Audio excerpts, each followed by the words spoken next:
The Bay of Plenty is one of the fastest growing regions in the country, with an expanding population and new businesses starting up. It's a success story, but there's an underground business booming too. Tauranga is absolutely a growth area for New Zealand, and we are setting up there because it's the right thing to do given that growth. Good people are setting themselves up in Tauranga too, organised criminals are too. A team of 6 detectives from the National Organised Crime Group have been set up in Tauranga to target motorcycle gangs who have moved into town. These include members of infamous international gangs with established global links.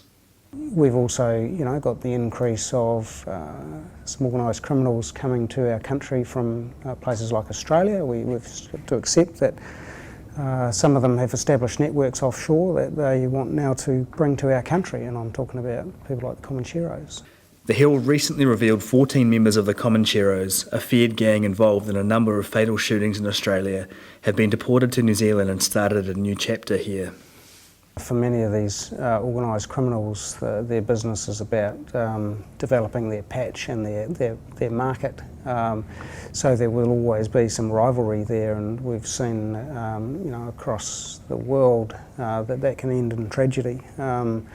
So on the flip side of that is, of course, that your traditional rival gangs here in New Zealand have been rivals. However, if there's a business interest and there's money to be made, we're also seeing a degree of cooperation so that they can facilitate each other's activity. That business is the drug trade, say police. Large shipments of drugs come to New Zealand by sea, so the port of Tauranga was an obvious place to focus on.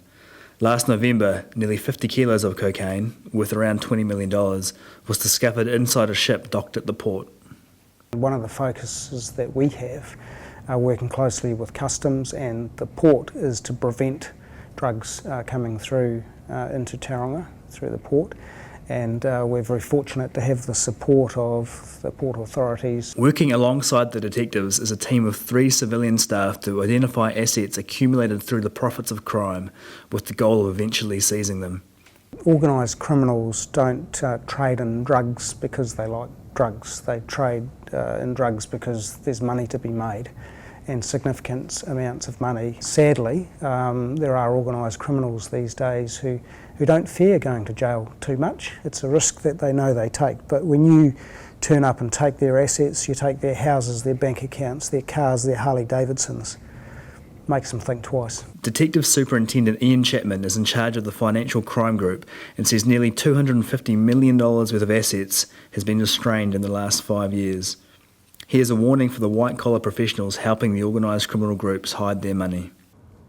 Enablers of significant organised criminal groups, the ones who make organised crime successful, are the lawyers, accountants and real estate agents that sit behind those transactions, those purchasing of those assets, the hiding and the layering of the money laundering, the removal of money from New Zealand or the other way around into New Zealand.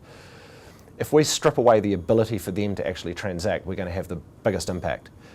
And one of the best ways to do that is to go through the enablers, the lawyers, the accountants, the real estate agents, the ones who are enabling and assisting these organised crime groups